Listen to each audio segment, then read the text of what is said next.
Hey friends, Louie here.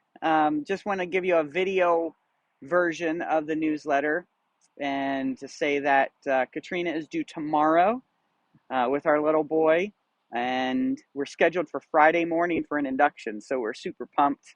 Um, at, at that point, we'll have two boys and two girls, and we are for sure outnumbered. Katrina and I are so excited, and we for sure covet your prayers. Please continue to pray for us in that respect. I also shared some bulleted ministry highlights already this year, and I just wanted to elaborate a little bit on those. Um, the first one was at the end of December and the beginning of January. We had two different teams from Biola University in Mexico. What that looks like is at Biola, we have trained their student mission teams to go on mission and to how to share the gospel, how to be a trained leader, um, how to uh, successfully handle conflict, and a number of different things. And so they were in two different cities. One team was in Puebla, Mexico, and another team was in Merida, Mexico. And in Puebla, they worked with a missionary family, the Basils, and did some outreach to local villages. And then in Merida, they did some ministry with our ministry partner Gama, Pastor Gama, and some Mayan villages and some children outreaches. So those trips went amazingly until the end, when on one team, three of the members tested positive for COVID and couldn't return home until they tested negative. And then on the other team, there was one girl that tested positive for COVID and couldn't travel home until she tested negative. Um, so that was so that happened, um, and it kind of was a different type of scenario for us because um, at the same time, towards the end of that trip, our ministry had a booth at what's called the Children's Pastors Conference in Orlando, Florida. And what we do there is we set up a booth and we talk with the 2,000 children's pastors and volunteers and leaders that come to that, and talk about sports ministry and what it looks like um, to partner together in training and sports outreach and mission and all that. Um, and I wasn't planning on going because I wasn't sure when our little boy was going to be due.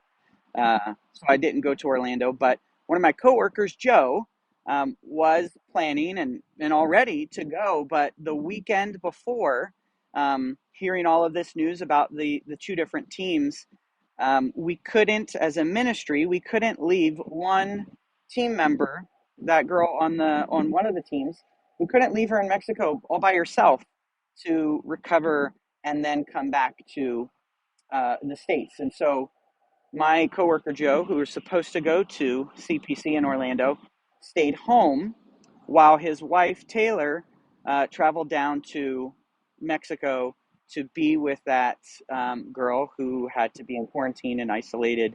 Um, Not only was this a good move on our part as a ministry, but also in partnership with Biola University. And we partner with them multiple times a year in training their students how to share their faith and then activating that with an authentic ministry experience. So um, that, the end of that trip was a hiccup. Joe not being able to go was a hiccup, but we did have three representatives there for us. One, a new staff member, Renee, and she was great there. We have an intern for base, Amanda, that was there, and then also one of our friends in nearby. She's a children's pastor in Florida, Lindsay, and she was able to represent us there. So um, we were well represented at our booth. We had over 40 connections at um, at CPC, and now we're following up with those. What does it look like to partner in training and sports ministry and local, domestic, and international mission? So it'll pray for those next steps. Um, and then right after that trip, there was after Orlando, there was another trip. Oh, by the way, all four of those people eventually tested negative and got home safe and sound. Joe's wife, Taylor, as well. So that was amazing.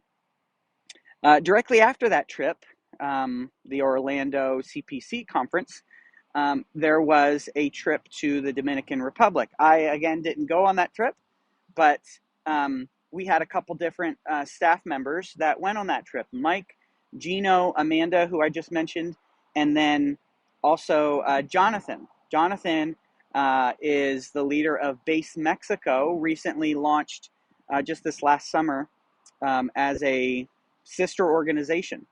And so all four of those went to the Dominican Republic to partner with Mark and Patty Palma in training some of their leaders on starting sports ministry and what that means in leadership and training. And right before they got there, like pretty much on the flight there, our hosts, Mark and Patty Palma, tested positive for COVID and then had to isolate. And it was, I'm told by those team members that did go, it was in God orchestrated it, of course, and was all over it. What I mean is that the leadership that Mark and Patty had in place already was dynamic. Those four ran some different youth outreaches and trainings and were able to make some fun and great connections for future ministry to happen there. So eventually, all four of those will be back. One who's still there is, I think he returns tomorrow, actually. But Mike was the initiator, funder of this trip. I say funder because Mike leads what's called Mission Connect. It's I would say it's an independent ministry of Base, but works closely together. Mission Connect, what they do is kind of handyman maintenance and housework in the Colorado Springs area. And from those monies raised through that, are able to fund international trainings done by Base. And it's a super fun ministry and outreach that he leads. And because of his involvement, that Dominican Republic trip was able to happen. And I can share more on that later once I hear back from Mike about how the trip went. But already those three things happening, and we're not even a month into 2022. All of these things are happening because of your involvement, because of your prayer, because of your support. And it's not over. We're only a month in.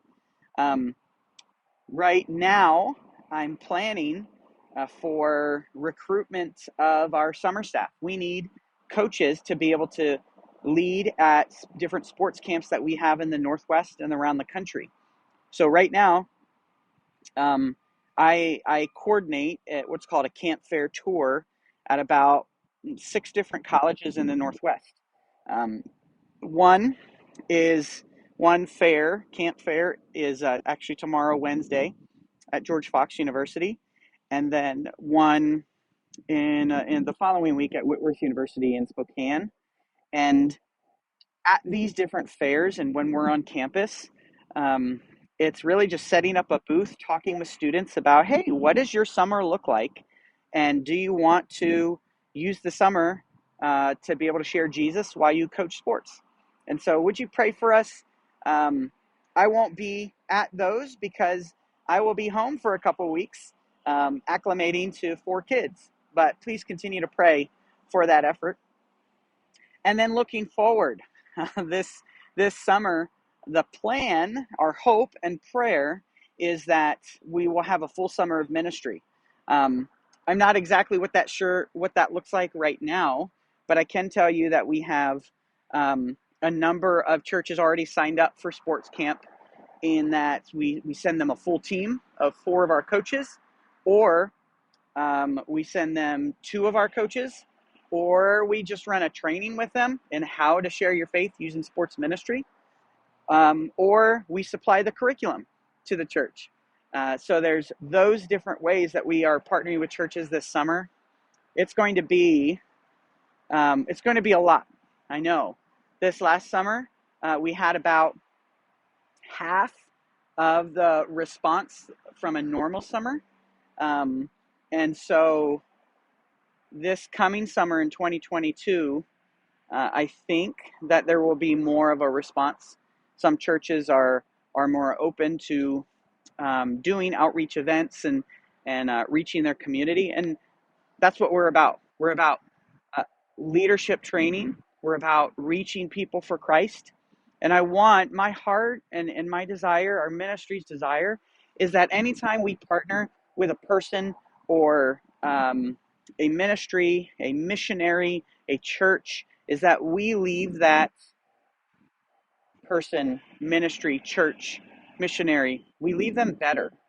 Um, we don't want to be a drain. We don't want to be a strain on who we're partnering with. And how much better would we all be if that was the mindset? I don't want to. I don't want to take. I want to partner.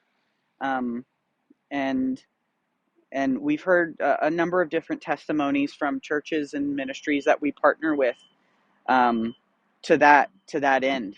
And so please pray with us for us that that would continue to be on the forefront, that we would serve well, lead well, train well, and then that the fruit of those trainings and service opportunities would bear more trained leaders and more people coming to Christ and knowing who Jesus is.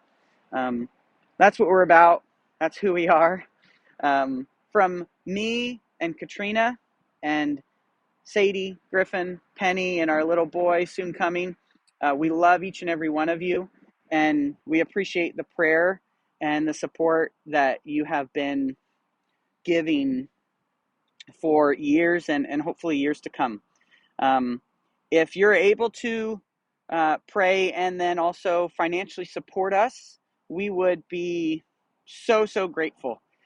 We are looking towards this year, 2022, and the hope being that we could be fully funded, 100% monthly committed. And right now, I said in the email, between that goal and where we are, there's several $100s a month that's lacking. And so if that's something that you're able to prayerfully consider and do, would you do that?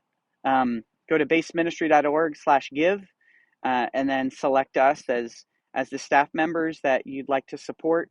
We would be so grateful for that, as well as your prayer over us. Thank you so much for what you do for us and how you think of us. We love you. Thanks for praying, and have a good one. I'll see you in a couple weeks after little boy's born. God bless. Bye.